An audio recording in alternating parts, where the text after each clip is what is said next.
ದೇಶ ಅಂತ ನೋಡಿದಾಗ ನಮ್ಮ ರಾಜ್ಯ ಅನ್ನುವಂಥದ್ದು ಮತ್ತಷ್ಟು ಕುತೂಹಲ ಮೂಡಿಸತ್ತೆ. ಯಾಕಂದ್ರೆ ತಾಯಿನಾಡಲ್ವಾ. 28 ಕ್ಷೇತ್ರಗಳಲ್ಲಿ ಯಾರ್ಯಾರಿಗೆ ಎಷ್ಟಪ್ಪ. ಕಳೆದ ಬಾರಿ ಮಾತ್ರ ವಿಪರೀತ ಕಳಪೆ ಪ್ರದರ್ಶನ ಕಾಂಗ್ರೆಸ್ ಕಡೆಯಿಂದ ಆಗಿತ್ತು. ಬಟ್ ಈ ಸಲ ರಾಜ್ಯದಲ್ಲಿ ಕಾಂಗ್ರೆಸ್ ಸರ್ಕಾರವೇ ಇದೆ.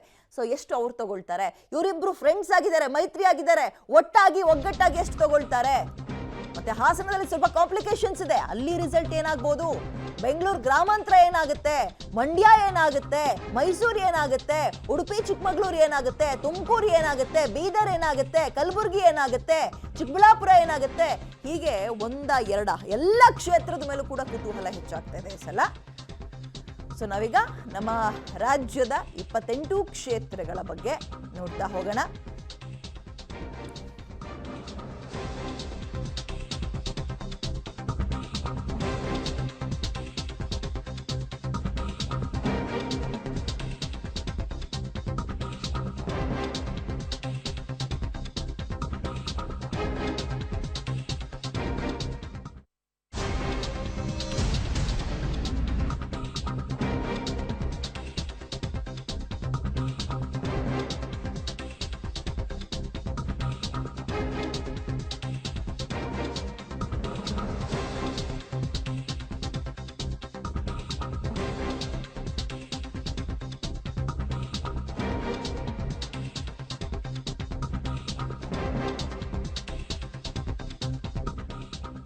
ಓಕೆ, ರಾಜ್ಯದ 28 ಕ್ಷೇತ್ರಗಳ ಸರ್ವೆ ಅಂತ ತಗೊಂಡಾಗ ಇವ್ರು ಹೇಳ್ತಾ ಇರೋ ಪ್ರಕಾರ ಇಲ್ಲೂ ಕೂಡ ಕಾಂಗ್ರೆಸ್ ಅವ್ರು ಅಂದ್ಕೊಂಡಂಗೆ 2 ಅಂಕಿ ದಾಟಲ್ಲ, 2 ಡಿಜಿಟ್ ದಾಟಲ್ಲ. ಏನಿದ್ರು ಕೂಡ 9ರ ಒಳಗೆ ಬರ್ತಾರೆ, 7-8 ತಗೊಳ್ಬೋದು ಅಬ್ಬಬ್ಬ ಅಂದ್ರೆ ಅಂತ.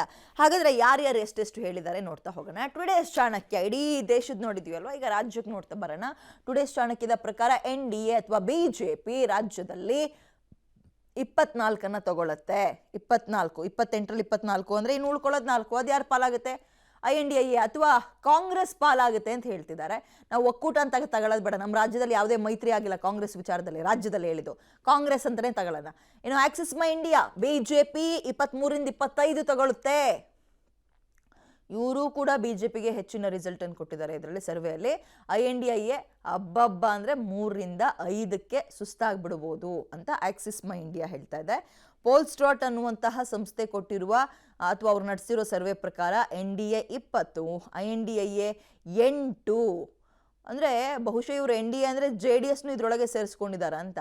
ಯಾಕಂದ್ರೆ JDS ಇಂದು ಪಾಲಿದೆಯಲ್ಲ, 3 ಕ್ಷೇತ್ರಗಳಲ್ಲಿ ನಿಂತಿದ್ರಲ್ಲ, ಹಾಸನ, ಮಂಡ್ಯ, ಕೋಲಾರ, ಹೀಗೆ.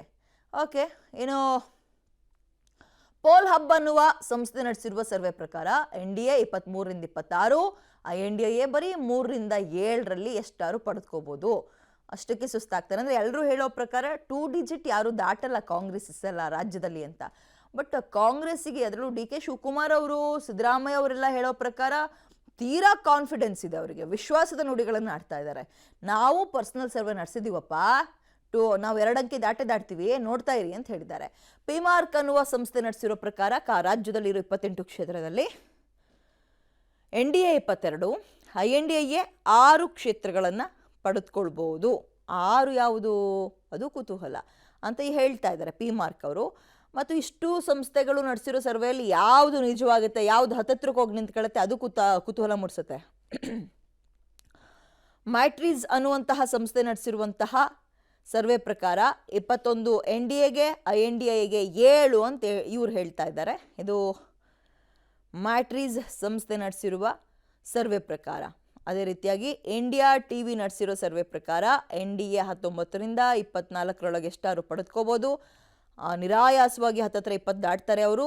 INDA 4ರಿಂದ 8 ತಗೊಳ್ಳೋ ಅಷ್ಟರಲ್ಲೇ ಸುಸ್ತಾಗ್ತಾರೆ ಅಷ್ಟಕ್ಕೆ. ಬಟ್ ಕಳಪೆ ಪ್ರದರ್ಶನ ಕಳೆದ ಬಾರಿ ಕಂಪೇರ್ ಟು ಲಾಸ್ಟ್ ಎಲೆಕ್ಷನ್ ಈ ಸಲ ಸ್ವಲ್ಪ ಚೆನ್ನಾಗಿ ಪರ್ಫಾರ್ಮ್ ಮಾಡಿರ್ತಾರೆ ಅಷ್ಟೇ. ಅದನ್ನು ಬಿಟ್ಟರೆ 2 ಡಿಜಿಟ್ ಎಲ್ಲ ತಗೊಳ್ಳಲ್ಲ ಅಂತ ಹೇಳ್ತಿದ್ದಾರೆ. ಸಿ ವೋಟರ್ NDA ಸಂಸ್ಥೆ ನಡೆಸಿರೋ ಸರ್ವೆ ಪ್ರಕಾರ 23ರಿಂದ 25, INDA 3ರಿಂದ 5 ಅಂತಿದ್ದಾರೆ.